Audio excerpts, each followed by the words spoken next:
President Sara Duterte na mayagpag pa rin sa kabila ng mga bali-balita at paninira laban sa kanya. Sa mga survey ay nangunguna pa rin itong si Vice President Sara Duterte at nagpapakita lamang na napakaraming mga Pilipino sa iba't ibang panig ng mundo ang sumusuporta sa mga Duterte. Taliwas naman sa mga aligasyon ng mga bangag na mga pamilya dyan kung saan nga ay pilit nilang sinisira at binabaon itong si Vice President Sara Duterte. Pero kahit anong gawin nila, makikita natin napakarami pa rin ang sumusuporta at naniniwala sa pamilyang Duterte. Samantala naman itong si Martin Romualdez or itong tinatawag nila na si Tambaloslos ang sinasabi na utak ng lahat, lalong-lalo na dito sa Blanco or Bycam report kung saan nga ay trending at usap-usapan ngayon sa social media na kahit Blanco ay pinirmahan at samot-saring mga politiko ang involved dito at sigurado nga na itong si Tambaloslos ay isa nga sa tao na pumirma noon at ito nga si Congressman Kimbo. Ngayon ay tikom nga ang bibig nila dahil alam at halata ng lahat kung ano ang kanilang pinaplano. Lalong-lalo na itong si Tambaloslos na una pa lang sinabi na nga ni Vice President Sara Duterte tungkol dito sa budget kung saan nga'y 2 tao lamang ang may hawak nito at walang iba kundi itong si Saldico at itong si Martin Romualdez o itong si Tambaloslos. Una nang ngang napatalsik bigang chairperson itong si Saldico dahil nga nahalata ng lahat na pinopoint na sila at huling-huli na nga sila. Pero nga itong si Tambaloslos pagkatapos na ngang matanggal itong si Saldico ay ito na naman ang lumabas ang 2025 budget kung saan nga'y blanco nga yung Bycam report pero bigla na lamang pinirmahan nitong si Presidente at dito ay nagulat ang lahat ng itong si Gloria Arroyo ay nilabas na muli or nagsalita na sa kabila ng napakahabang panahon. Narito guys, panoorin natin at kayo na ang humusga kung ano nga ba ang katotohanan sa likod at kung sino nga ba ang mga tao sa likod ng Bycam report. Alam naman natin, very close itong dalawa. Nang dahil sa pagdimok ni Speaker Romualdez kay PJ May, kaya yon sa galit ni VP Sara, nag-resign siya sa partido, lakas si MD. At the same time, yun naipanganak yung Tambaloslos na bansag. Okay, ito ang statement ng dating Pangulo. I understand the Vice President did not give a reason for resigning from the cabinet. Thus, I am not in a position to give a statement. At least, nagsalita. Ano? Kaya lang, tikom ang bibig ni BP Sara, walang binanggit na rason whatsoever. Kaya itong si PJ May, wala rin siyang masabi, but at least nagsalita. Ito, wala bang posibilidad na itong dalawa ngayon, sila na ang magtandem na mangulo sa oposisyon? Kasi si PRRD, may edad na. Ngayon, kung si BP Sara, member sa cabinet ni PBBM, nadadamay siya. Kaya, bumababa ang rating ni PBBM, bumababa rin si BP Sara. Kasi nasa gobyerno siya. Ngayon, nakumalas na siya, wala na siya sa cabinet. BP na lang siya. Lalo na ngayon na magiging leader siya sa opposition, whatever nakapalpakan ng administrasyon ito, hindi na siya madadamay. Merong receive date December 11. Time 4:08 PM. Aba, hapon na. At ang nag-receive ay si Relly. Ayan si Relly. Nakalagay dyan, House of Representatives Bills and Index Service. Ayan may tatak ng pagkasuri. Kumbaga ba sa baboy? Kumbaga ba sa karning baka? Oo, kumbaga pumunta na sila doon sa slaughterhouse. Dinala na sa slaughterhouse, tinatakan na, tatak ng pagkasuri ang tawag dyan. Oo, tapos kinatay-katay na nila. Ayan na, kinatay na yung budget. Oh, eto ang nakalagay doon sa Nabilugan. Republic of the Philippines 19th Congress 3rd Regular Session. Conference Committee Report. Ayan the Bicameral Conference Committee on the Disagreeing Votes. Oh, ayan, tapos nakalagay dyan, House Bill number 10800 titled An Act appropriating funds for the operation of the government of the Republic of the Philippines from January 1 to December 31, 2025. Ayan bilog na bilog. Tingnan nyo. Nakalagay dito, having met after full and free conference, have agreed to recommend and do hereby recommend to their respective houses that House Bill number 10800 be approved with amendment as follows. Walang amendment as follows. Ayan nakikita nyo dyan sa baba. Ayan tatabi ko para makita nyo. Ayan nakita nyo may mga pirma. Ayan may mga pirma pinirmahan nila yung papel na yan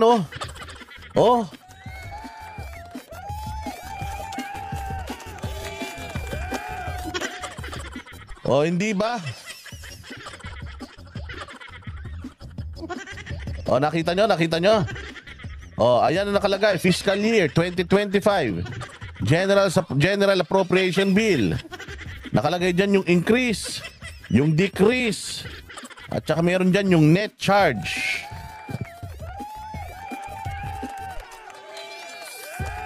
At nandiyan dyan, mga bossing, yung mga blanco.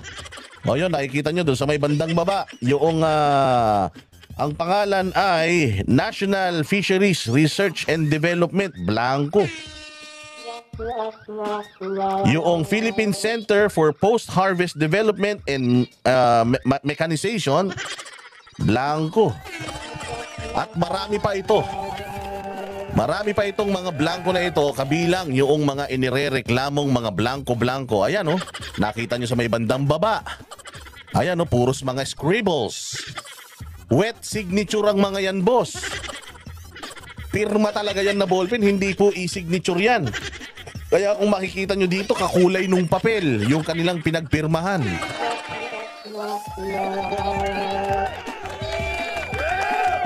Diba? Office of the Vice President, nakalagay dito mali. Office of the President, nakalagay dito Office of the President, 10.4 billion. Tapos nagkaroon ng increase na 5.4 billion. Saan ka naman? Yung 10.4 naging 15.8 billion.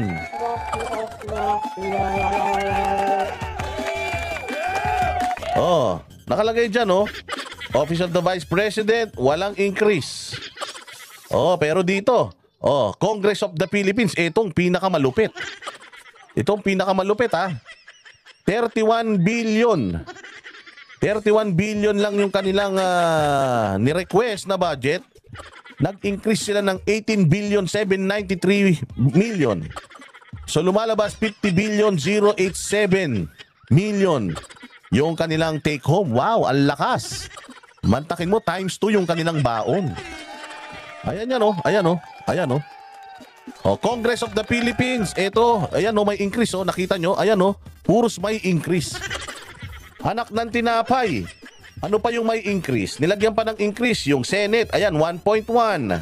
Commission on Appointments, nagkaroon sila ng 368 billion. Commission on Appointments House of Representatives, 17 million. Billion pala. Tapos ang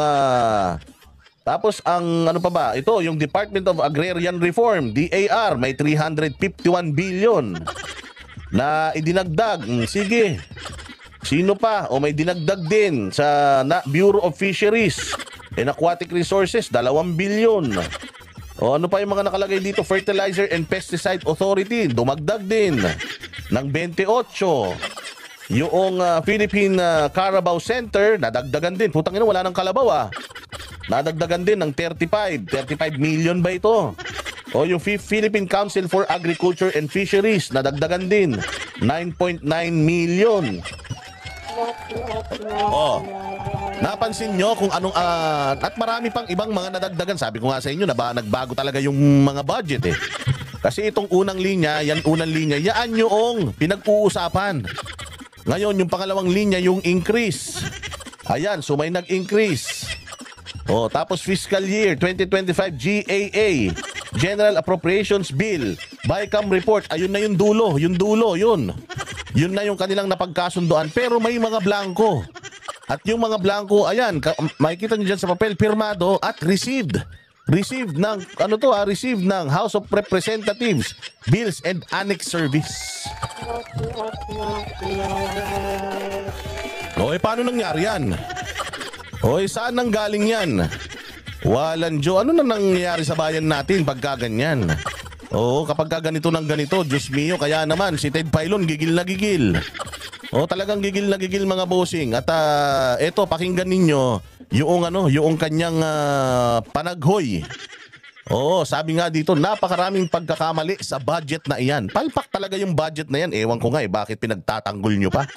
Kayo namang mga loyalista nga, palibhasa, yung mga vloggers na ito ay taxpayers money yung mga natatanggap ninyo sa mga amo ninyo para ipagtanggol sila. Aba, busog nga kayo pero yung buong pamilya nyo, gutom. Dahil dito sa mga kahayupan na nangyayari na ito sa budget natin, pakinggan natin ang sasabihin ni Ted Filon. Gigil na gigil siya mga boss. Gigil na gigil si Manong Ted. Palagay ko baka atakihin sa puso to, kasalanan nyo pa. Aming pagkakamali sa budget na iyan, sana hindi mo inaprubahan. Nag-veto item ka, kakapranggot. Ano masasabi mo ngayon? Kasi laging sinasabi dito ng Malacanang mga bossing, labas kami dyan. Pero hindi. Sir, hindi kayo labas dito. Maaaring labas kayo doon sa sinong nagmagic, doon sa Kamara at sa Senado, pero hindi kayo lusot dito kasi pinirmahan nyo. Kayo yung merong, kumbaga may selyo na nilagay. Eto, tingnan ninyo ha. Tingnan lang ninyo ha, yung logic na to mga bossing. Bakit biglang unang nagsalita ang Malacanang kaysa doon sa mga involved parties, which is yung BICAM, yung Congress and Senate? Bakit yung Malacanang ang unang nagsalita? Hindi kaya, ito nagtatanong lang, ito akin, parang wild guess ko lang to or parang basa ko lang sa sitwasyon. Hindi kaya, dahil ako bilang Congress at ako bilang Senate, tayo na BICAM, hindi kaya utos mo yan. Hindi kaya inutos mo yan, kaya ginawa namin to. So ngayon na pumutok, alam nga naman kami magdahilan, ikaw ang nag-utos. Kaya ikaw ang pumatay ng sunog. Hindi nyo ba napapansin? Kasi hindi kayang ipagtanggol ng Congress to. Yung Senate, matigas lang ang mukha talaga ni Chis Escudero. Nakita nyo naman kung gaano sila ka-close ni Lisa Araneta. Ginagawa pa nga tigahawak ng ano yan eh. Ginagawa pa tigahawak ng baso yan eh. So aso nila yan. So talagang sasagot siya. Pero kung makikita mo itong Congress, sila ngayon yung napagdidiskitahan. Pero hindi sila sumasagot. Bakit? Hindi kaya, bakit kami sasagot? Ikaw naman ang may gusto ng mga ito. Ikaw naman ang nag-utos sa amin na gawin namin ito. Ikaw naman ang mastermind talaga nito. Bakit kami sasagot? Ikaw ang pumatay ng sunog. Ikaw ang gumawa ng mga kalikaliwat kanan ng mga smoke screen. Kasi kapag nagipit kami, sasagot kami na hindi namin ginusto to. Meron lang talagang mga nag-utos sa amin. Baka sumagot kami gano'n, magka-leche-leche kayo lalo. Napansin nyo? Hindi nyo na-gets? Hindi nyo masyadong napapansin? Hindi nyo ba masyadong napapansin na parang, teka. Kasi imposible kahit si King Boom, mantakin mo tumatakbo. Imposible yun. Bakit ka mananakbo? Wala ka kasing sagot. Kasi ang sagot, baka ang sagot, pag-utusan lang naman kami. Sino bang nakaupo ngayon? Baka mamaya ganun ang biglang isagot. Pucha, magka-leche-leche sila. Kaya better no answer, no mistakes. Sabi nga nila, more talk, more mistake. Less talk, less mistake. No talk, no mistake. Diba? Kasi bakit hindi sila nagsasalita?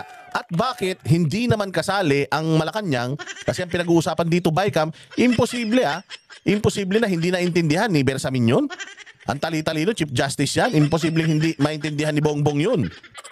Presidente ng Pilipinas yan. So ibig sabihin, kaya they were the one who jumped on the gun. Sila yung lumundag kagad dun sa baril at hinablot yung baril Hindi kaya dahil ang punot dulo talaga nito kaya kayo lang ang sumasagot, hindi yung Kongreso. Hindi, kasi bigla eh. Nakita niyo yung sagot nila. Ay, hindi totoo yan. Fake news yan. Fake news yung presidente dati. Fake news. Galit na galit eh. Biglang matatalino yung mga DDS. Ganito kasi yan, pinaliwanag. Patay. Hindi naman pala kayo yung dapat na sumasagot. Pero bakit kayo ang naunang sumagot? So sabi nga nila, kung sino yung apektado, yun yung unang kakabahan. So baka kaya kayo kinabahan. Kasi ito sinasabi ni Ted Pailo, no? Imposible. Imposible na hindi mo alam yan. O diretso. So ngayon mga kapatid, yung iyong budget ngayon na sinasabi mo suboptimal, sino ba nag-approve din at the end of the day? Siya pa din, di ba? So sabihin naman niya, hindi yan ang kasi yung ginawa ng Kongreso. Bakit? Mamamatay ba ang bayan? Hihinto ba ang buhay natin kung ibabalik mo sa Kongreso yan at ayusin nila? Sakto. Kasi nung panahon ni Pangulong Duterte, totoo yan eh. Totoo yan. Ikaw ang nagpirma. Vinito mo na eh. Ibig sabihin, ni-review mo. Mantakin mo, nag-veto ka. So, ibig sabihin yung veto nyo, puros kabulbalan lang yun. Pakitang tao lang yun. Barya lang yun na tinanggal ninyo, pero baka sa bulsa nyo rin pupunta yan. Ito kami nagtatanong lamang. Kaya nga sinasabi na ito ni Ted Pailon, mamamatay ba bayang Pilipinas kung ibalik mo yan? Kung priority talaga yan, gagawin nyo kagad yan. Kasimple-simple, blanco eh. Di ba? O kung halimbawa man, ni-review mo. O ito yung mga napagkasunduan nung una. Bakit nagbago? So, ibig sabihin, Bongbong, hindi mo talaga yan ni-review. Ibig sabihin, nagsinungaling si Bongbong, nagsinungaling din si Bersamin. Meron pa silang pinapalabas ng mga picture-picture na kunyari nag-re-review sila nung GAA, noong committee report na yon. Pero sa katotohanan, hindi naman talaga. Binawasan lang nila ng konti ito para kunyari may ginawa sila, lumabas. Lumabas yung issue, sumingaw yung baho. O ano na nangyari? O ayan, pinirmahan. Sige. Sabi, lahat daw inaral. Tapos biglang ngayon, ang dami-daming pages ang hirap haralin. Wala nang panahon, 2025 na. O sabi pa, anong sabi ng ni Bersamin? Palagay ko, hindi naman siguro ipahihinto ng Supreme Court yung budget na yan kasi nga kailangan natin yan. Pero may makakapag-explain nito na ahensya ng gobyerno na kung sakaling mangyari ito, lumipas na yung isang taon or lumipas na yung sumunod na taon, hindi pa rin ganap na napipirmahan yung budget, meron tayong contingency plan dyan, imposibleng wala. Noon si PRD, noon si Duterte, ibinabalik niya talaga yan. Kasi ganito gumawa si Pangulong Duterte ng budget. Meron siyang budget galing sa DBM, hindi ba? May budget yan galing sa DBM, tapos may budget din yan na, siyempre meron ng total. So yung total na yon, mga boss, ilalagay niya na yung kanyang mga priority, yung mga priority niya ng mga proyekto. Halimbawa, subway project, build. Ito ganito, ito ganyan. Kung halimbawa, meron siyang 5 na ipinangako nung SONA niya. Yung 5 na yon, yun yung priority ko. Ito yung budget nito. O halimbawa, meron kang 6 na trilyon na pera. O ayan yung budget, ito yung priority ko. Halagang mga 200 bilyon to. Ayan, gusto ko, ito yung i-prioritize ninyo. O ibibigay niya yun sa Congress. Yung Congress will work around doon sa budget. Ito yung priority ng presidente. Budgetan na kagad natin to doon sa total na budget na ibinigay sa atin. Tapos, susunod, saka na natin ngayon ipasok yung mga budgets ng mga ahensya ng gobyerno, projects, and so on and so forth. Kung anong kumpanya, halimbawa, ito DPWH yung isa, yung unang project na gusto ng presidente. Kung magkano hinihingi ng DPWH, halimbawa 1 billion, tapos 2 billion yung project na gusto ng presidenteng masimulan at matapos, gagawin lang nilang 3 billion yung budget ng DPWH. Yung unang hinihingi nila plus yung project. Pero sasabihin nila yung sa DPWH, top priority to ng presidente, binadgetan namin to. Kasi priority niya tong project na to. Sample lang po yun. Sample lang yun. Kasi si PRD, ganyan siya pag gumawa daw ng budget. Nilalagay niya na kung ano yung mga priority niya para pag bigay sa kanya nun, yun yung unang-una niya nga hanapin. Meron akong 5 priority, titingnan ko nga, ba't nagbago? Nagbago to. Hindi ba ito ang hinihiling ko sa inyo? Balik yan. Ito masusunod. Ako pipirma eh. Ganun yun.